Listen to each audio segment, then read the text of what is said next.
यहाँ पर देखेंगे जो हमारा टेस्ट नंबर 6 है, तो इसको 6 नंबर टेस्ट को देखेंगे क्या इसमें यहाँ पर क्वेश्चन पूछ रहा है। ठीक है, तो 5वां टेस्ट वो मैं ऑलरेडी यहाँ पर 4था 5वां डिस्कस कर चुका हूँ, तो 6वां टेस्ट को यहाँ पर देखता हूँ क्या क्वेश्चन है। पहला क्वेश्चन यहाँ पर, जाइलम के संदर्भ में निम्नलिखित कथनों पर विचार कीजिए। यह संवहनी ऊतक है एवं इसे प्रायः काष्ठ कहते हैं। सेकंड है, यह जल एवं खनिज लवणों के संवहन का कार्य करता है।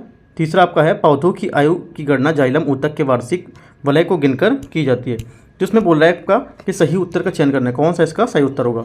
ठीक है, तो आपको यहाँ पर ये बताना है। तो यहाँ पर करेक्ट आंसर क्या होगा, तीनों बातें यहाँ पर हैं सब। ये संवहनी ऊतक है, इसे प्रायः काष्ठ कहते हैं। ठीक है, ये जल खनिज लवणों के जो संवहन उसमें कार्य करता है, ये दोनों बातें सही हैं। तीसरी बात क्या है, कि पौधों की आयु की गणना जाइलम के ऊतक द्वारा वार्षिक वलय को गिनकर यहाँ पर की जाती है। तो तीनों बातें क्या है यहाँ पर करेक्ट हैं, तो डी इसका करेक्ट आंसर हो जाता है। अगला देखते हैं second number question. Second number question है आपका, पत्तियों द्वारा बनाए गए भोजन को पौधे के अन्य भागों तक पहुंचाने का कार्य निम्नलिखित में से कौन करता है। जो पत्तियों के द्वारा बनाए जाने वाले भोजन को पौधों के अन्य भागों तक यहाँ पर पहुंचाने का काम कौन करता है, आपको यहाँ पर ये बताना है। ठीक है, तो पहला स्टेटमेंट है जटिल ऊतक, दूसरा है अंतर्वेशी जो विभाज्य ऊतक है, फ्लोएम, और चौथा है स्थायी ऊतक।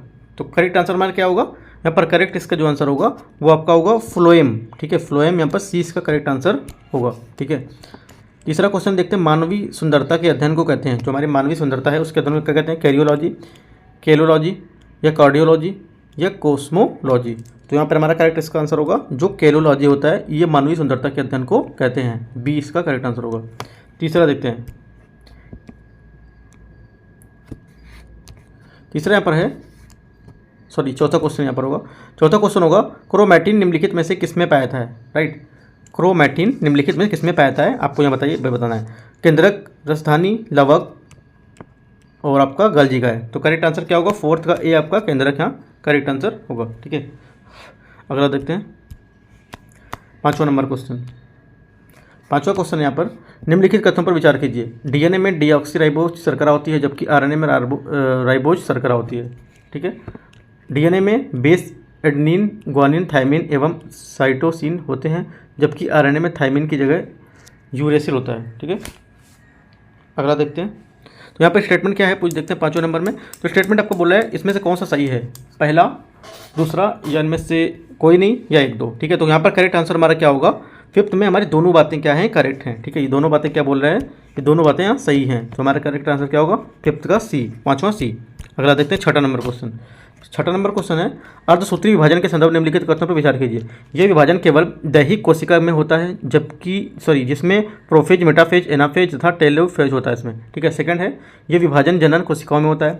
तो आपको बताना है कौन सा स्टेटमेंट इसमें करेक्ट होगा, राइट। तो हमारा जो सेकंड स्टेटमेंट है इसमें, दूसरी बात जो बोली है यहाँ पर, ये स्टेटमेंट यहाँ पर इसलिए क्या करेक्ट होगा। ठीक है, दूसरा स्टेटमेंट यहाँ पर करेक्ट होगा, ये विभाजन जनन कोशिकाओं में होता है। ठीक है, तो यहाँ पर दूसरा यहाँ पे करेक्ट होगा, तो करेक्ट आंसर क्या होगा, 6 का बी। ठीक है, अगला देखते हैं 7 नंबर क्वेश्चन को। मानव में कितने जोड़े गुणसूत्र होते हैं। आपको इजी क्वेश्चन है, आपको कमेंट में 7वां क्वेश्चन का आंसर देना है। ठीक है, वहाँ पे भी मैंने 7वां क्वेश्चन पूछा था जो टेस्ट नंबर 5 था, यहाँ पे भी आपको 7वां क्वेश्चन का आंसर देना है। अगला देखते हैं आपका 8वां नंबर क्वेश्चन।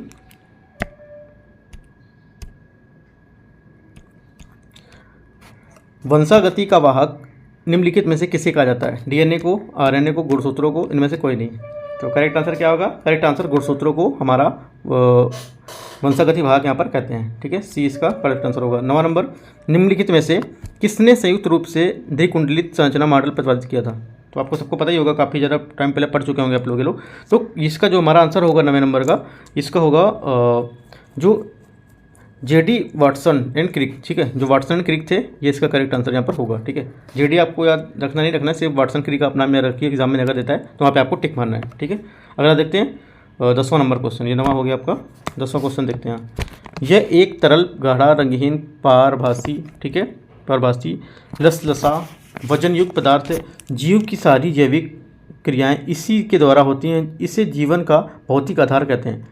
उपयुक्त कथन में ये किसके बारे में बात कर रहा है, ये किससे संबंधित है। ठीक है, तो यहाँ पर हमारे देखते हैं ऑप्शन में क्या है, कोशिका द्रव्य, जीव द्रव्य, तारकाय, डीएनए। तो हमारा इसका करेक्ट आंसर क्या होगा, जीव द्रव्य, इसका बी करेक्ट आंसर होगा यहाँ पर। ठीक है, तो 10 क्वेश्चन यहाँ पे मैंने डिस्कस कर लिया। यहाँ पे देखो जो बेस्ट क्वेश्चन है 10, ठीक है, जो एग्जाम में बन सकते हैं, वो यहाँ पर मैं आपको दिखा रहा हूँ, तो काफ़ी इंपॉर्टेंट है। तो यहाँ पर 6वां नंबर टेस्ट है, वो भी आपका खत्म हो गया। तो 7वां 8वां, 9वां, 10वां, 4 टेस्ट मेरे को और लाने, तो मैं वो भी 4 टेस्ट आपको यहाँ पर डाल देता हूँ, ठीक है। तो उसके बाद में और भी कुछ यहाँ पर टेस्ट रहेंगे, मेडिवल हिस्ट्री का जो आप करेगा, मेडिवल हिस्ट्री करेगा वो मध्यकालीन भारत, वो भी डाल दूंगा यहाँ पर। कुछ पेपर्स हमारे पास हैं वो भी काफ़ी इंपॉर्टेंट है, तो वो भी यहाँ पर मैं आपको दिखा दूंगा, राइट। तो आप करते रहिए और ज़्यादा से ज़्यादा इसको शेयर कर दीजिए, ठीक है। आपको अगर अच्छा लगता है तो लाइक कीजिए, बट इसको ज़्यादा से ज़्यादा शेयर कर दीजिए कि ज़्यादा से ज़्यादा लोगों तक पहुँच पाए चीज़, ठीक है। तो कोई डाउट रहता है तो नीचे कमेंट में कर सकते हैं, ठीक है। और जो 7वां क्वेश्चन उसका आंसर नीचे कमेंट में देना है, राइट। और all the best, thank you.